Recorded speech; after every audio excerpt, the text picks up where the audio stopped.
Assalamualaikum warahmatullahi wabarakatuh. Alhamdulillahirabbil alamin.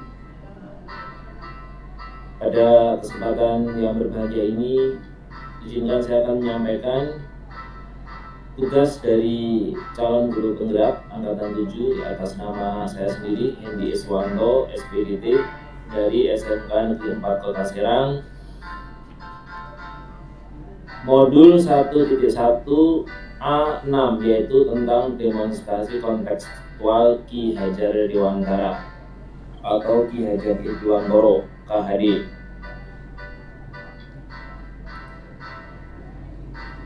Modul ini atau materi ini adalah pemikiran filosofi Ki Hajar Dewantoro, yaitu tentang pendidikan yang berpihak kepada murid atau peserta didik.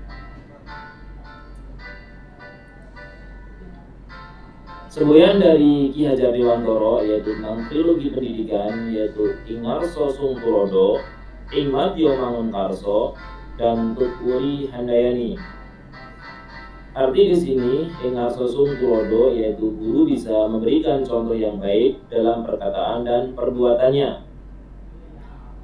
Ing Madya Mangunkarso yaitu guru selalu berada di tengah-tengah murid untuk memberikan semangat.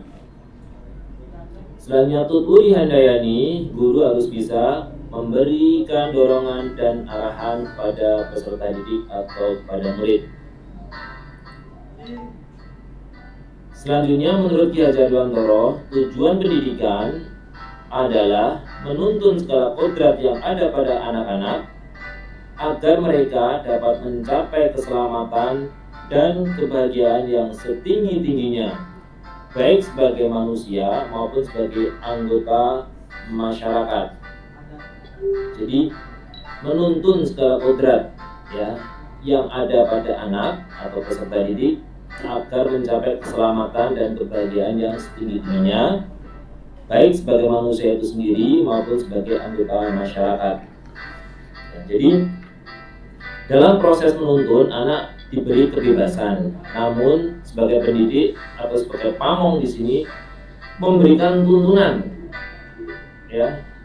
dan arahan agar anak-anak tidak kehilangan arah dan membahayakan dirinya.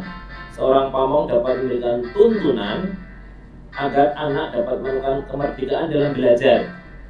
Anak juga secara sadar memahami bahwa kemerdekaan dirinya juga mempengaruhi kemerdekaan anak lain atau peserta didik lain. Oleh sebab itu, tuntutan seorang guru mampu mengelola dirinya untuk hidup bersama dengan orang lain, yaitu menjadi manusia dan anggota masyarakat. Nah, selanjutnya di sini ada istilah kodrat. Jadi di sini saya akan menjelaskan kodrat. Oke. KHD mengingat bahwa dalam menuntun kodrat anak harus disesuaikan dengan kodrat alam dan kodrat zaman. Oke. Saya akan terangkan di sini kodrat alam, artinya adalah peserta didik atau murid sebagai lingkungan alam tempat peserta didik berada. Ini adalah kodrat alam, yaitu sebagai lingkungan alam, yaitu tempat peserta didik berada, baik kultur budaya maupun kondisi alam geografisnya. Jadi kodrat alam ini berkaitan dengan sifat dan bentuk lingkungan di mana anak didik berada. Sedangkan kodrat zaman di sini diartikan bahwa guru harus membekali keterampilan kepada peserta didik sesuai zamannya agar mereka bisa hidup, berkarya, dan menyesuaikan diri. Jadi ini adalah sebuah kolaborasi antara kodrat alam dan kodrat zaman, yaitu dalam melakukan pembaruan yang terpadu. Hendaknya selalu diingat bahwa segala kepentingan anak-anak, baik mengenai hidup dirinya maupun hidup kemasyarakatannya, jangan sampai meninggalkan segala kepentingan yang berhubungan dengan kodrat keadaan, baik pada alam maupun zaman. Sementara itu segala bentuk isi dan wirama atau yakni cara mewujudkannya hidup dan penghidupannya seperti demikian. Hendaklah selalu disesuaikan dengan dasar-dasar dan asas-asas hidup kebangsaan yang bernilai dan tidak bertentangan dengan sifat-sifat manusia. Oke, ini adalah tentang filosofi dari Ki Hajar Dewantara tentang kodrat zaman dan kodrat alam, atau kodrat alam dan kodrat zaman. Jadi kita sebagai peserta didik harus mengikuti perkembangan zaman di dunia. Ada istilah kodrat zaman, apalagi tentang teknologi informasi dan teknologi komunikasi semakin pesat. Kita sebagai peserta didik harus mengimbangi, jangan sampai gaptek kepada peserta didik atau tidak ikutin teknologi informasi dan komunikasi. Selanjutnya ada istilah pembelajaran berpusat pada murid, atau istilah Inggrisnya student centered learning. Nah, di sini pembelajaran yang berpusat pada murid dapat mendorong siswa terlibat secara aktif dalam membangun pengetahuan, sikap, dan perilaku. Jadi pembelajaran sudah saatnya sekarang bukan berpusat kepada guru lagi, tapi sekarang berpusat pada peserta didik. Guru bukan segala-galanya dalam pembelajaran, apalagi soal teknologi informasi yang sudah semakin pesat. Informasi dapat diakses lewat Google, segala informasi.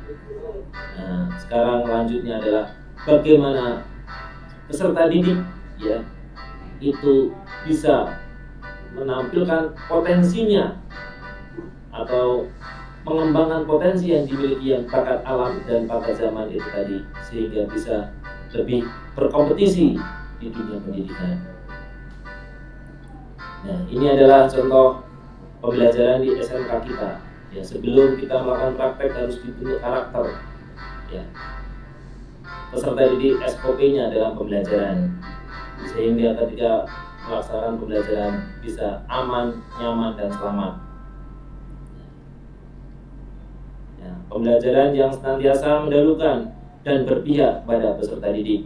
Kita fasilitasi pembelajaran sehingga potensi peserta didik bisa berkembang dan nanti ketika lulus dari SMK bisa langsung terjun ke dunia kerja atau dunia industri. Alasan penerapan gagasan Ki Hajar Dewantara ini adalah pemikiran filosofi Ki Hajar sangat relevan dengan perkembangan dan pembelajaran pada zaman sekarang dan bisa menciptakan kemerdekaan dalam pembelajaran. Jadi seperti itulah tantangan sekarang dan solusi dari penerapan pemikiran Ki Hajar Dewantara adalah: pertama, tantangan ini adalah kurangnya minat anak dalam belajar sehingga sulit melaksanakan pembelajaran yang sesuai kodrat zaman dan alam. Kenapa minat? Kadang-kadang di SMK anak tidak sesuai jurusannya karena mungkin jurusan yang dia inginkan tidak penuh, akhirnya ke jurusan lain sehingga kekurangan minat atau semangat anak ketika dalam pembelajaran. Dan ini dituntut seorang peserta atau seorang pendidik untuk supaya pembelajarannya menyenangkan. Ini adalah tantangan. Kenapa? Itu tadi anak masuk tidak sesuai yang mereka inginkan. Selanjutnya solusi adalah memilih metode kita sebagai guru, metode belajar yang menyenangkan dalam pembelajaran dan memahami karakter murid serta bermain sambil belajar, karena bermain adalah kodrat anak. Jadi bagaimana peserta didik merasa nyaman, aman ketika ada kita di kelas, sehingga pembelajaran itu bisa berjalan dengan baik. Keinginan peserta didik bisa belajar dengan bahagia di kelas, sehingga pembelajarannya bisa memudahkan anak menyerap materi yang kita sampaikan. Demikianlah pemaparan kami modul 1.1A6.6 ya, tentang materi demonstrasi kontekstual pendidikan dan berpihak kepada peserta didik. Salam guru penggerak, salam dan bahagia. Terima kasih, saya Hendy Iswanto. Semoga apa yang Bapak saya sampaikan ini bisa bermanfaat. Sekian dan terima kasih. Assalamualaikum warahmatullahi wabarakatuh.